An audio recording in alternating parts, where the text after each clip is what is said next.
یا ولی اللہ؟ خضر علیہ السلام زندہ ہیں یا فوت ہو چکے ہیں؟ خضر علیہ السلام کہاں موجود ہیں؟ خضر علیہ السلام کی ذمہ داریاں کیا ہیں؟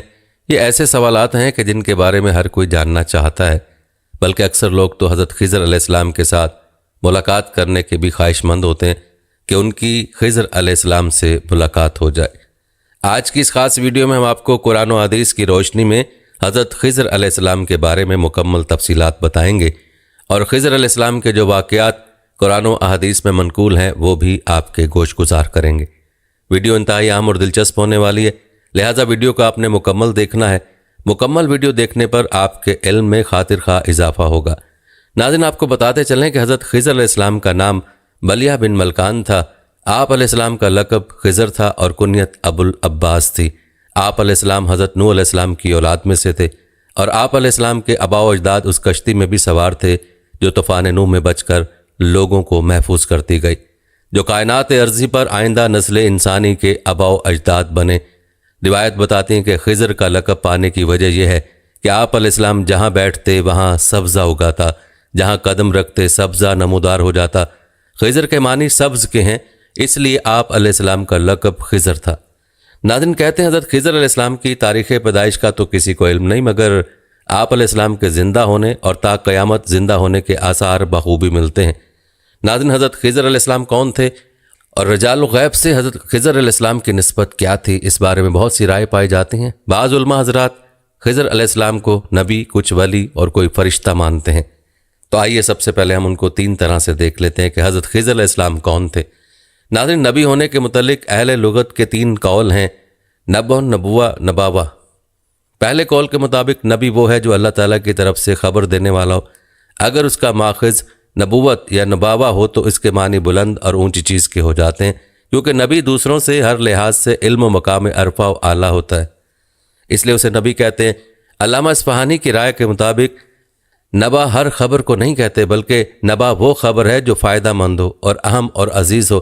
فرشتے نورانی مخلوق ہیں، یہ انسان و جنات سے بھی بہت پہلے سے موجود ہیں۔ ان کا کام صرف اللہ کی عبادت کرنا اور اللہ کے احکامات ماننا ہے، اور دنیا کے تکوینی امور انجام دینا بھی ان کے کاموں میں شمار ہوتے ہیں۔ حضرت آدم علیہ السلام کو اللہ نے اسماء کا علم سکھایا تو فرشتوں کو انہیں سجدہ کرنے کا حکم دیا۔ ناظرین، یہ سجدہ اس بات کی علامت تھا کہ حضرت آدم علیہ السلام علم کی بنا پر فرشتوں سے افضل ہیں۔ حضرت آدم علیہ السلام کے پاس فرشتوں سے زیادہ علم تھا۔ اگر حضرت خضر علیہ السلام فرشتے تھے تو تب بھی وہ وہیں موجود ہوں گے، انہوں نے بھی حضرت آدم علیہ السلام کو سجدہ کیا ہوگا، حالانکہ سجدے کا مطلب ہی انسان کے علم پر برتری قبول کرنا اور انسان کی خدمت کرنا تھا۔ وہابی منبع نے رسول کریم صلی اللہ علیہ وآلہ وسلم سے نقل فرمایا کہ جب حضرت موسیٰ علیہ السلام نے خیال کیا وہ اہل زمین میں سب سے بڑے عالم ہیں، تو اس وقت اللہ نے جس شخص کی تلاش میں بھیجا وہ حضرت خضر علیہ السلام تھے، جو حضرت موسیٰ علیہ السلام سے بھی بڑے عالم تھے، تاکہ وہ ان سے علم سیکھیں۔ جب فرشتوں سے زیادہ علم اللہ نے انسان کو دیا اور فرشتوں نے اس بات کو مانتے ہوئے انسان کو سجدہ کیا، تو پھر یہ کیسے مان لیا جائے کہ ایک نبی جو کلیم اللہ ہے وہ ایک فرشتے سے علم سیکھنے جائیں، کیونکہ وہ ایک نبی سے بھی بڑے عالم تھے، حالانکہ وہ فرشتے حضرت آدم علیہ السلام کو سجدے کی صورت میں اپنی کم علمی کا اقرار کر چکے تھے، لہٰذا حضرت خضر علیہ السلام فرشتے بالکل نہیں تھے۔ ناظرین، کچھ لوگ حضرت خضر علیہ السلام کو ولی اللہ کہتے ہیں۔ ولی اللہ تعالیٰ کے نیک بندے اور دوست ہوتے ہیں۔ یہ وہ بوریا نشین انسان ہوتے ہیں جن کی ساری زندگی عبادت میں گزرتی ہے اور وہ اپنے نفس پر پورا اختیار رکھتے ہیں۔ اپنی عبادات اور مجاہدات سے وہ اعلیٰ مقام حاصل کر لیتے ہیں جو بہت کم لوگوں کو ملتا ہے۔ ان کی روحانی پرواز کعبہ شریف اور روضہ رسول صلی اللہ علیہ وسلم سے لے کر سدرۃ المنتہا تک ہوتی ہے۔ انہی اولیاء اللہ کے بارے میں قرآن پاک میں اللہ تعالیٰ نے فرمایا کہ وہ مردان حق جنہیں تجارت و خرید و فروخت یاد خداوندی سے غافل نہیں کرتی۔ ناظرین، آپ کو بتاتے چلیں کہ حضرت سیدنا موسیٰ کلیم اللہ عز و جل کے جلیل القدر نبی اور رسول تھے۔ اللہ عز و جل نے حضرت موسیٰ علیہ السلام کو اپنے ساتھ ہم کلامی کا شرف بخشا تھا، اسی وجہ سے انہیں کلیم اللہ کا لقب ملا، یعنی جو اللہ عز و جل سے کلام کرتا ہو۔ جس طرح آپ اور میں موبائل فون سے کسی کا بھی نمبر ڈائل کر کے اس سے بات کر سکتے ہیں، اسی طرح سیدنا موسیٰ علیہ السلام ہزاروں سال پہلے جبل طور پر چڑھ کر اللہ عز و جل سے ہم کلام ہوا کرتے تھے۔ سبحان اللہ۔ ناظرین، جب اللہ کے عاشقوں کے دل میں اللہ عز و جل سے شدید محبت پیدا ہونے لگتی ہے تو عشاق چاہتے ہیں کہ اپنے محبوب کو اپنی آنکھوں سے دیکھیں، اپنے رب سے باتیں کریں، سیدنا موسیٰ علیہ السلام بھی اللہ عز و جل سے شدید محبت کرتے تھے۔ اسی محبت کی شدت کی وجہ سے وہ اللہ عز و جل سے درخواست کرتے تھے کہ اے اللہ مجھے اپنا دیدار کروا۔ اللہ عز و جل فرماتے ہیں اے موسیٰ تم برداشت نہیں کر پاؤ گے، جیسا کہ سورہ الاعراف میں ارشاد ہے، اور جب موسیٰ علیہ السلام ہمارے مقرر کردہ وقت پر حاضر ہوا اور اس کے رب نے اس سے کلام فرمایا تو کلام ربانی کی لذت پا کر دیدار کا آرزو مند ہوا اور عرض کرنے لگا اے رب مجھے اپنا جلوہ دکھا کہ میں تیرا دیدار کر لوں۔ ارشاد ہوا تم مجھے براہ راست ہرگز نہ دیکھ سکو گے مگر پہاڑ کی طرف نگاہ کرو، پس اگر وہ اپنی جگہ ٹھہرا رہا تو ان قریب تم میرا جلوہ کر لو گے۔ پھر جب اس کے رب نے پہاڑ پر اپنے حسن کا جلوہ فرمایا تو شدت انوار سے ریزہ ریزہ کر دیا اور موسیٰ علیہ السلام بے ہوش ہو کر گر پڑا۔ پھر جب اسے افاقہ ہوا تو عرض کیا تیری ذات پاک ہے، میں تیری بارگاہ میں توبہ کرتا ہوں اور میں سب سے پہلا ایمان لانے والا ہوں۔ فرمایا اے موسیٰ میں نے تجھے لوگوں سے چن لیا، اپنی رسالتوں اور اپنے کلام سے تو لے جو میں نے تجھے عطا فرمایا اور شکر والوں میں ہو جا۔ ناظرین یوں جب بھی موسیٰ علیہ السلام کو اللہ عز و جل سے بات کرنا ہوتی آپ جبل طور پر چڑھ جاتے اور وہاں خوب باتیں کرتے۔ ایک دن اسی طرح باتیں کرتے کرتے سیدنا موسیٰ علیہ السلام نے فرمایا اے اللہ اس دنیا میں مجھ سے زیادہ علم والا شاید ہی کوئی تیرا بندہ ہو۔ اللہ عز و جل نے فرمایا اے موسیٰ خضر تم سے بھی زیادہ علم والے۔ آپ علیہ السلام نے فرمایا اللہ میں اس سے کہاں مل سکتا ہوں؟ فرمایا بین صدین یعنی دو دریاؤں کے ملنے کی جگہ پر وہ تمہیں ملے گا۔ موسیٰ علیہ السلام نے فرمایا اے اللہ اس جگہ کی کیا نشانی ہوگی؟ فرمایا اپنے ساتھ ایک مچھلی لے جاؤ، جہاں تمہاری مچھلی غائب ہو جائے وہی مقام ہوگا جہاں خضر تمہیں ملے گا۔ ناظرین قرآن کہتا ہے پھر موسیٰ علیہ السلام نے اپنے خادم حضرت یوشع بن نون کے ساتھ سفر شروع کیا اور حضرت یوشع سے کہنے لگے میں ہمیشہ چلتا رہوں گا، کبھی رکوں گا نہیں یہاں تک کہ دو دریاؤں کے ملنے کی جگہ پہنچ جاؤں۔ یاد رہے کہ حضرت یوشع بن نون سیدنا موسیٰ علیہ السلام کے صحابی اور ان کی وفات کے بعد ان کے جانشین مقرر ہوئے تھے۔ ناظرین ان دونوں معزز صاحبان کے چلنے کو قرآن یوں بیان فرماتا ہے جب موسیٰ نے اپنے خادم سے کہا میں تو چلتا ہی رہوں گا یہاں تک کہ دو دریاؤں کے ملنے کی جگہ پہنچ جاؤں، خواہ مجھے سال ہا سال چلنا پڑے۔ سورہ کہف میں آتا ہے۔ ناظرین یہاں لفظ حقب استعمال ہوا ہے جس کا ایک مطلب 70 یا 80 سال ہے اور دوسرا مطلب غیر معینہ مدت ہے، یعنی موسیٰ علیہ السلام نے کہا کہ اگر مجھے 70 یا 80 سال یا غیر معینہ مدت تک ہی کیوں نہ چلنا پڑے میں چلتا رہوں گا، رکوں گا نہیں یہاں تک کہ اس جگہ پہنچ جاؤں جہاں خضر سے ملاقات ہو۔ ناظرین موسیٰ علیہ السلام یہ سفر محض اس لیے کر رہے تھے تاکہ حضرت خضر علیہ السلام سے علم حاصل کر سکیں۔ اس سے ظاہر ہوتا ہے کہ علم حاصل کرنے کے لیے چاہے جتنا دور جانا پڑے جانا چاہیے مگر علم ضرور حاصل کرنا چاہیے۔ یہ بھی یاد رہے کہ موسیٰ علیہ السلام کو اس سفر کی ضرورت اس لیے پیش آئی کیونکہ انہوں نے ایک سائل کو کہہ دیا تھا کہ مجھ سے بڑا کوئی عالم نہیں ہے۔ اللہ عز و جل کو علم پر تکبر والا یہ جملہ پسند نہیں آیا۔ جب موسیٰ علیہ السلام نے اللہ عز و جل سے دریافت کیا کہ اے اللہ کیا مجھ سے بڑا بھی کوئی عالم اس دنیا میں موجود ہے، تو اللہ نے موسیٰ علیہ السلام کو حضرت خضر علیہ السلام کا پتہ بتایا۔ روایت بتاتے ہیں کہ حضرت موسیٰ اور یوشع بن نون چلتے رہے، جب دو دریاؤں کے درمیان پہنچے تو وہاں آرام کے لیے رک گئے۔ جب وہ آرام کے لیے سو گئے تو ان کے تھیلے میں موجود مردہ مچھلی کو اللہ عز و جل نے زندہ کر دیا اور وہ مچھلی سرنگ بنا کر اپنا راستہ خود بناتی ہوئی دریا میں چلی گئی، جیسا کہ قرآن پاک میں آیا ہے۔ پھر جب وہ دونوں ان دریاؤں کے ملنے کی جگہ پہنچے اپنی مچھلی بھول گئے اور اس مچھلی نے سمندر میں اپنی راہ لی، سرنگ بنائی۔ روایت بتاتے ہیں کہ جب مچھلی تھیلے سے نکل کر دریا میں چلے گئی تب موسیٰ علیہ السلام نیند فرما رہے تھے، جبکہ ان کے خادم نے مچھلی کو اپنی آنکھوں سے دیکھا اور سوچا کہ بعد میں موسیٰ علیہ السلام کو بتاؤں گا، لیکن پھر وہ بھی سو گئے اور بعد میں بتانا بھول گئے، جیسا کہ قرآن فرماتا ہے موسیٰ کا غلام بتانا بھول گیا کیونکہ شیطان نے اسے واقعہ بھلا دیا۔ روایت بتاتے ہیں کہ جب وہ نیند سے اٹھے تو دوبارہ سفر جاری رکھا، مزید ایک دن اور اس کے بعد پوری رات سفر کر کے جب اگلا دن آیا تو موسیٰ علیہ السلام کو تھکاوٹ اور بھوک محسوس ہوئی۔ اپنے ساتھی خادم یوشع بن نون کو کہنے لگے ہمارا کھانا لاؤ، بے شک ہمیں اس سفر میں بڑی مشقت کا سامنا ہوا۔ یہ بھوک اور تھکاوٹ انہیں پہلے پیش نہیں آئی تھی، اس میں اللہ کی حکمت تھی کہ اپنی مچھلی یاد کریں اور واپس اس جگہ آئیں۔ حضرت یوشع بن نون کو یاد آیا کہ مچھلی تو فلاں جگہ ہی دریا میں چلی گئی تھی۔ حضرت یوشع نے کہا سنیے تو کیا آپ نے دیکھا جب ہم اس جگہ پتھر پر ٹیک لگا کر آرام کر رہے تھے مچھلی تو وہیں زندہ ہو کر دریا میں چلی گئی تھی اور عجیب طریقے سے اس نے اپنا راستہ بنایا تھا، میں بتانا بھول گیا، شیطان نے مجھے بھلا دیا۔ موسیٰ علیہ السلام فرمانے لگے یہی تو ہم چاہتے تھے، ہم اسی جگہ کی تلاش میں تھے، یہی وہ جگہ ہے جس کی نشانی مجھے بتائی گئی تھی، خضر وہیں پر ملیں گے۔ پھر وہ دونوں اپنے پاؤں کے نشان دیکھ کر واپس چلتے چلتے اسی جگہ پر آتے ہیں۔ وہاں انہیں اللہ کا ایک ایسا بندہ ملتا ہے جس کے پاس اللہ کے نبی موسیٰ علیہ السلام سے بھی زیادہ علم تھا، جیسا کہ اللہ قرآن پاک میں فرماتا ہے، بولا بھلے دیکھیے تو جب ہم نے اس چٹان کے پاس جگہ لی تھی تو بے شک میں مچھلی کو بھول گیا اور مجھے شیطان ہی نے بھلا دیا کہ میں اس کا ذکر کروں، اس نے تو سمندر میں اپنی راہ بنا لی۔ عجیب بات ہے، موسیٰ نے کہا یہی تو ہم چاہتے تھے۔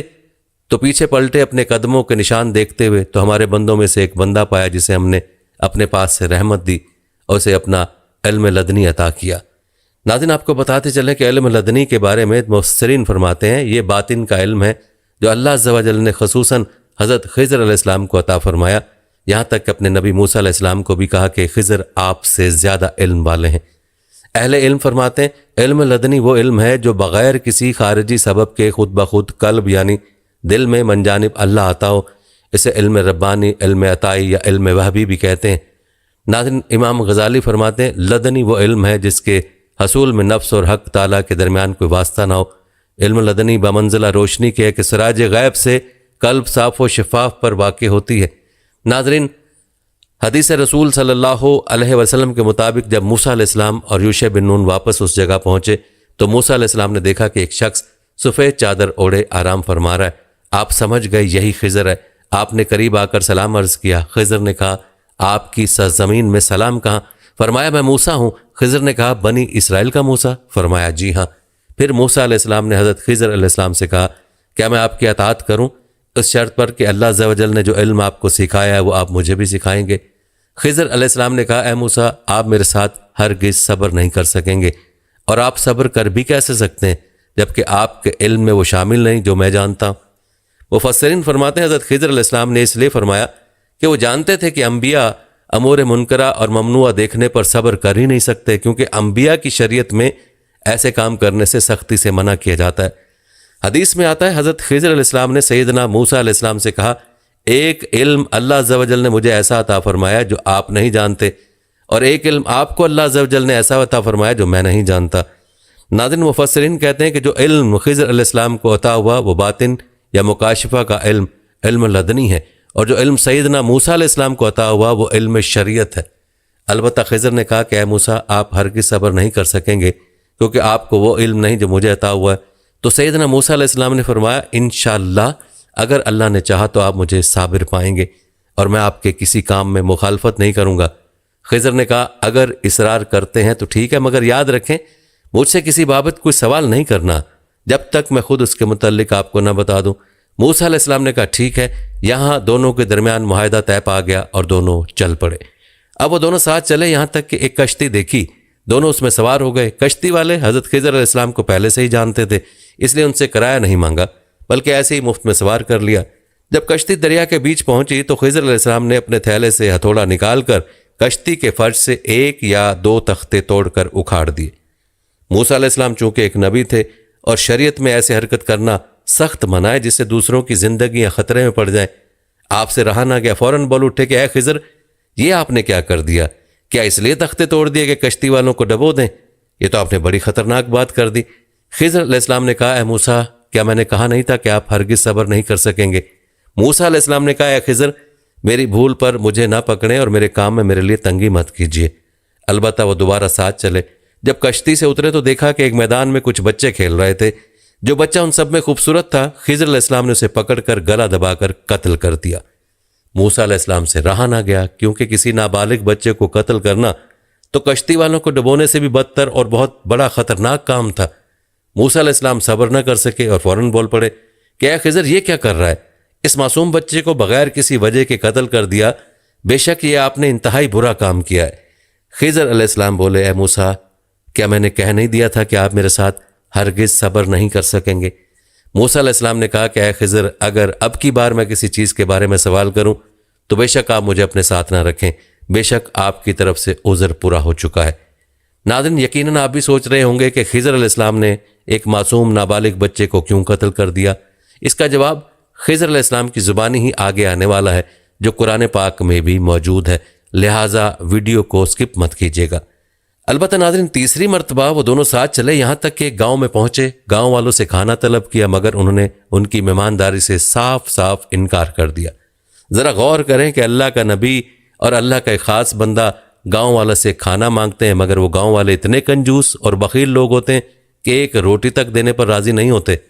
تفاسیر میں ہے کہ حضرت ابن عباس نے فرمایا کہ وہ گاؤں انطاکیہ تھا۔ جب کسی نے بھی مہمانداری سے انکار کر دیا تو وہ چلتے رہے، پھر دونوں نے گاؤں میں ایک دیوار پائی جو گرنے ہی والی تھی۔ خضر علیہ السلام نے اسے ہاتھ لگا کر اس میں اعظم پڑھا تو وہ ٹھیک ہو کر سیدھی ہو گئی۔ موسیٰ علیہ السلام جو پہلے ہی گاؤں والوں کے رویے سے نالاں تھے کہ انہوں نے مہمان نوازی تک نہیں کی، فوراً بول اٹھے کہ اے خضر، آپ نے دیوار تو سیدھی کر دی، اگر چاہتے تو اس کی اجرت لے لیتے تاکہ ہم کھانا کھا سکتے۔ یہاں خضر علیہ السلام نے کہا کہ اے موسیٰ، یہ تیسری مرتبہ ہے، آپ صبر نہیں کر سکے، اس لیے اب میرے اور آپ کے بیچ میں جدائی ہوئی۔ لیکن ناظرین، جدائی کا اعلان کرتے ہی حضرت خضر علیہ السلام چلے نہیں گئے، بلکہ موسیٰ علیہ السلام کو فرمایا کہ میں آپ کو ان تمام باتوں کی تاویل بتا دیتا ہوں جن پر آپ صبر نہ کر سکے۔ پہلی بات کہ کشتی کیوں توڑی؟ حضرت خضر علیہ السلام کشتی کے متعلق بتانے لگے کہ وہ کشتی مساکین کی تھی جو دریا میں کشتی چلا کر گزر بسر کرتے تھے۔ مجھے اپنے علم لدنی سے معلوم ہوا کہ ان کے پیچھے ایک ظالم بادشاہ ہے جو ہر ثابت کشتی کو چھین لیتا ہے جبکہ عیب والی کشتیاں چھوڑ دیتا ہے، اس لیے میں نے سوچا کہ اس کشتی کو عیب دار کر دوں۔ دوسری بات کہ بچے کو کیوں قتل کیا؟ بچے کے قتل کی تعویل کے طور پر بتانے لگے کہ اے موسیٰ، وہ بچہ کافر تھا جبکہ اس بچے کے والدین ایمان والے مومنین تھے۔ ہمیں خدشہ ہوا کہ بچہ بڑا ہو کر اپنے ماں باپ کو بھی کفر اور سرکشی پر نہ پھیر دے، اس لیے میں نے اسے اللہ کے حکم سے قتل کر دیا۔ ناظرین، مسلم شریف کی حدیث میں ہے کہ وہ بچہ پیدائشی کافر تھا۔ جب موسیٰ علیہ السلام نے خضر علیہ السلام کو کہا کہ آپ نے ایک پاک نفس کو بغیر کسی وجہ کے قتل کر دیا تو خضر کو یہ بات مشکل محسوس ہوئی۔ خضر نے بچے کی گردن توڑ کر گوشت الگ کر کے دیکھا تو وہاں بھی یہی لکھا تھا کہ کافر ہے، کبھی بھی اللہ پر ایمان نہیں لائے گا۔ حضرت خضر علیہ السلام نے کہا کہ میں نے اسے اس لیے قتل کیا کہ میں اس کے باطن کو دیکھ رہا تھا، وہ پیدائشی کافر تھا۔ ہمیں خدشہ ہوا کہ اپنے مومن ماں باپ کو بھی کفر اور سرکشی پر مجبور کر دے گا، اس لیے ہم نے چاہا کہ اللہ عز و جل اس کے ماں باپ کو اس سے زیادہ بہتر پاکیزگی والا اور اس سے بھی زیادہ محبت والا بچہ عطا فرمائے۔ ناظرین، مفسرین لکھتے ہیں کہ پھر اس کے والدین کو اللہ عز و جل نے ایک بیٹی عطا فرمائی جو ایک نبی کی بیوی بنی، اور اس سے ایک اور نبی پیدا ہوا جس کے ہاتھ پر اللہ عز و جل نے ایک امت کو ہدایت بخشی۔ ناظرین، تیسری بات کہ دیوار کیوں سیدھی کی؟ دیوار کے قصے کے متعلق خضر علیہ السلام بتانے لگے کہ وہ دیوار شہر کے 2 یتیم بچوں کی تھی۔ ان یتیم بچوں کا باپ بڑا نیک آدمی تھا، اس نے مرنے سے پہلے اپنے بچوں کے لیے اس دیوار کے نیچے خزانہ چھپایا تھا۔ اس دیوار کے نیچے ان یتیموں کا خزانہ تھا۔ تیرے رب کی چاہت یہ تھی کہ یتیم بچے بڑے ہو کر اپنا خزانہ اپنے رب کی مہربانی اور قدرت سے خود نکالیں۔ خضر علیہ السلام نے فرمایا یہ تھی ان واقعات کی اصل تعویل جس پر آپ صبر نہ کر سکے۔ ناظرین، مفسرین لکھا ہے کہ وہ دیوار اسرم اور سریم نام کے 2 یتیم بھائیوں کی تھی۔ ترمذی کی حدیث مبارکہ میں ہے کہ اس دیوار کے نیچے سونا اور چاندی دفن کیے ہوئے تھے۔ حضرت ابن عباس رضی اللہ تعالیٰ عنہ نے فرمایا کہ اس میں سونے کی ایک تختی تھی، اس تختی کے ایک طرف لکھا تھا کہ عجیب حال ہے اس کا جس کو موت کا یقین ہو، اسے خوشی کیسے ہو؟ عجیب حال ہے اس کا جو قدرت اور قضا پر یقین رکھتا ہو، اسے غصہ کیسے آئے؟ عجیب حال ہے اس کا جسے رزق کا یقین ہو تو وہ تکلیف میں کیسے پڑ سکتا ہے؟ عجیب حال ہے اس کا جسے دنیا میں زوال اور تبدیلی کا یقین ہو، وہ مطمئن کیسے رہ سکتا ہے؟ عجیب حال ہے اس کا جسے حساب کا یقین ہو، وہ غافل کیسے رہ سکتا ہے؟ اس کے ساتھ لکھا تھا لا الہ الا اللہ محمد الرسول اللہ، اور تختی کے دوسری طرف لکھا تھا میں اللہ ہوں، میرے سوا کوئی معبود نہیں، میں اکیلا ہوں، میرا کوئی شریک نہیں، میں نے اچھائی اور برائی پیدا کی، اس کے لیے خوشی جس کو میں نے اچھائی کے لیے پیدا کیا اور اس کے ہاتھ پر اچھائی جاری کی، اس کے لیے تباہی ہے جس کو برائی کے لیے پیدا کیا اور اس کے ہاتھ پر برائی جاری کی۔ فرماتے ہیں ان یتیموں کے والد بہت متقی پرہیزگار آدمی تھے جن کا نام کاشے تھا۔ اس متقی آدمی کی وجہ سے اللہ عز و جل نے ان کی اولاد کے خزانے کو محفوظ فرمایا۔ ناظرین، آپ کو بتاتے چلیں کہ بیان کیا گیا واقعہ قرآن پاک کی سورہ کہف کی آیت نمبر 60 سے شروع ہو کر 82 پر ختم ہوتا ہے۔ ارشاد باری تعالیٰ ہے بے شک ہم نے اس قرآن میں ہر طرح سے تمام کی تمام مثالیں لوگوں کے لیے بیان کر دی ہیں، لیکن انسان سب سے زیادہ جھگڑالو ہے۔ ناظرین، آپ کو بتاتے چلیں کہ ایک روایت کے مطابق حضرت خضر علیہ السلام شہزادے ہیں، حضرت ذوالقرنین کے خالہ زاد بھائی تھے۔ ذوالقرنین کی بادشاہی میں ان کے وزیر اور علم والے تھے۔ انہوں نے حضرت ذوالقرنین کے ساتھ ہی مشرق و مغرب کا سفر بھی کیا تھا، اور اسی سفر میں انہوں نے چشمہ حیات پیا اور اس سے غسل بھی کیا، اور چشمہ حیات پینے کی وجہ سے ان کی زندگی لمبی ہو گئی۔ کہتے ہیں ذوالقرنین نے یہ سفر اسی چشمہ حیات کو پانے کے لیے کیا تھا، لیکن وہ تو نہیں پا سکے، البتہ ان کے ساتھ آنے والے خضر اس چشمے تک پہنچ گئے۔ یاد رہے کہ واقعہ ذوالقرنین بھی سورہ کہف کی آخری 2 رکوع میں تفصیل سے موجود ہے۔ اللہ فرماتا ہے ہم نے اس خضر کو اپنے پاس سے خاص رحمت عطا فرمائی۔ مفسرین کہتے ہیں خاص رحمت سے مراد نبوت ہے یا پھر علم لدنی یا ولایت یا لمبی عمر۔ ناظرین، روایت میں آتا ہے کہ حضرت خضر علیہ السلام حضرت ذوالقرنین کے وزیر اور جنگلوں میں علمبردار رہے ہیں۔ یہ حضرت سام بن نوح علیہ السلام کی اولاد میں سے ہیں۔ تفسیر ساوی میں ایک حضرت ذوالقرنین حضرت ابراہیم خلیل اللہ علیہ السلام کے دست حق پرست پر اسلام قبول کر کے مدتوں ان کی صحبت میں رہے، اور حضرت ابراہیم خلیل اللہ علیہ السلام نے ان کو کچھ وصیتیں بھی فرمائی تھی۔ اس سے یہ معلوم ہوا کہ حضرت خضر علیہ السلام کا دور حضرت ابراہیم علیہ السلام کے دور کے فوری بعد کا ہے۔ ناظرین، جہاں تک سوال ہے کہ کیا حضرت خضر علیہ السلام زندہ ہیں، تو اس میں کچھ علماء نے اختلاف کیا ہے، لیکن جمہور علماء یعنی کثیر علماء کی یہی رائے ہے کہ وہ زندہ ہیں، بلکہ ان کے ملاقات حضرت موسیٰ علیہ السلام سے بھی ثابت ہے، حالانکہ آپ کا دور حضرت موسیٰ علیہ السلام سے کئی سو برس پہلے حضرت ابراہیم علیہ السلام کے دور کے فوری بعد کا ہے۔ تفسیر روح البیان میں ہے کہ حضرت یوسف علیہ السلام جو کہ حضرت ابراہیم علیہ السلام کے پڑپوتے ہیں، ان کے درمیان اور حضرت موسیٰ علیہ السلام کے درمیان 400 سال کا فرق ہے، تو اس لحاظ سے حضرت موسیٰ علیہ السلام حضرت خضر علیہ السلام سے تقریباً 600 سال بعد پیدا ہوئے ہوں گے۔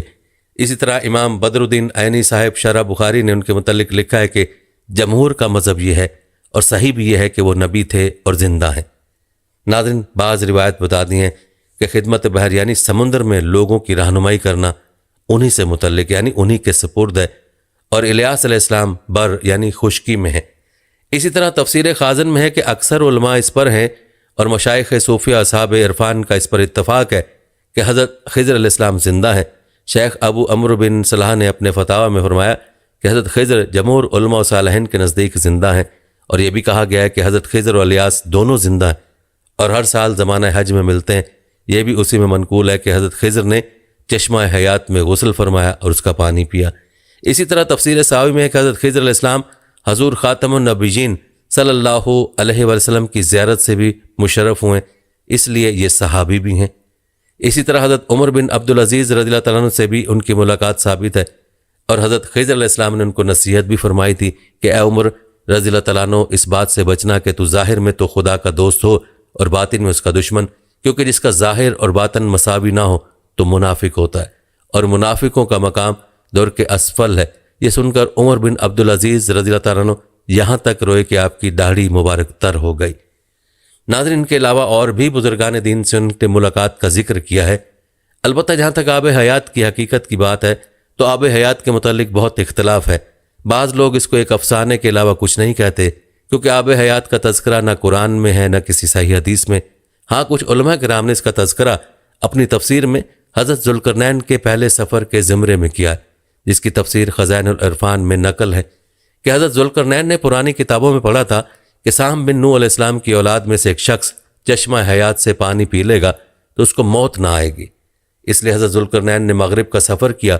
آپ کے ساتھ حضرت خضر علیہ السلام بھی تھے، وہ تو آب حیات کے چشمے پہ پہنچ گئے، اس کا پانی بھی پی لیا، مگر حضرت ذوالقرنین کے مقدر میں نہیں تھا، وہ محروم رہ گئے۔ اس سفر میں آپ جانب مغرب روانہ ہوئے تو جہاں تک آبادی کا نام و نشان ہے وہ سب منزلیں طے کر کے آپ ایک ایسے مقام پر پہنچے کہ انہیں سورج غروب کے وقت ایسا نظر آیا کہ وہ ایک سیاہ چشمے میں ڈوب رہا ہے، جیسا کہ سمندری سفر کرنے والوں کو آفتاب سمندر کے کالے پانی میں ڈوبتا نظر آتا ہے۔ وہاں ان کو ایک ایسی قوم ملی جو جانوروں کی کھال پہنے ہوئی تھی، اس کے سوا کوئی دوسرا لباس ان کے بدن پر نہیں تھا، اور دریائی مردہ جانوروں کے سوا ان کی غذا کا کوئی دوسرا سامان نہیں تھا۔ یہ قوم ناسک کہلاتی تھی۔ حضرت ذوالقرنین نے دیکھا کہ ان کے لشکر بے شمار ہیں اور لوگ بہت ہی طاقتور اور جنگجو ہیں، تو حضرت ذوالقرنین نے ان لوگوں کے گرد اپنی فوجوں کا گھیرا ڈال کر ان لوگوں کو بے بس کر دیا۔ چنانچہ کچھ تو مشرف بے ایمان ہو گئے، کچھ آپ کی فوجوں کے ہاتھوں مقتول ہو گئے۔ البتہ ناظرین، روایت سے یہ ثابت ہوتا ہے کہ حضرت خضر اور الیاس جمہور علماء و صالحین کے نزدیک زندہ ہیں اور ہر سال زمانہ حج میں ملتے ہیں، اور یہ کہ حضرت خضر نے چشمہ حیات میں غسل فرمایا اور اس کا پانی بھی پیا تھا۔ واللہ اعلم بالصواب۔ ناظرین، یہاں پر یہ امر قابل غور ہے کہ سیدنا موسیٰ علیہ السلام کو براہ راست حضرت خضر علیہ السلام کا ٹھکانہ یا مستقر نہیں بتایا گیا، بلکہ کچھ نشانیاں بتائی گئیں کہ جس جگہ دو سمندر ملتے ہیں اور مردہ مچھلی زندہ ہو جائے تو وہی خضر علیہ السلام کا مسکن ہوگا۔ علامات و نشانیاں بتانے کی منشا اس دی یہ تھی کہ خضر کو تلاش کیا جائے تاکہ تا قیامت یہ اصول وضع کر دیا جائے کہ اولیاء اللہ کی تلاش کی جاتی ہے، اہل اللہ خود نہیں ملتے بلکہ انہیں ڈھونڈا جاتا ہے، اسی لیے اکابر اولیاء صلحاء ہمیشہ تلاش خضر میں سرگردہ رہے تاکہ فیض خضری میسر آ سکے۔ ناظرین، یاد رہے کہ حضرت خضر علیہ السلام کی شخصیت علم اور رحمت کی بنا پر ایک مینار نور کی حیثیت رکھتی ہے۔ اولیاء حضرت خضر علیہ السلام کی تلاش، ان سے ملاقات، ان سے کسب فیض کے منتظر رہتے ہیں۔ روایت بتاتی ہیں کہ اس تلاش و ملاقات میں اکثر اولیاء کامیاب و کامران بھی ٹھہرے۔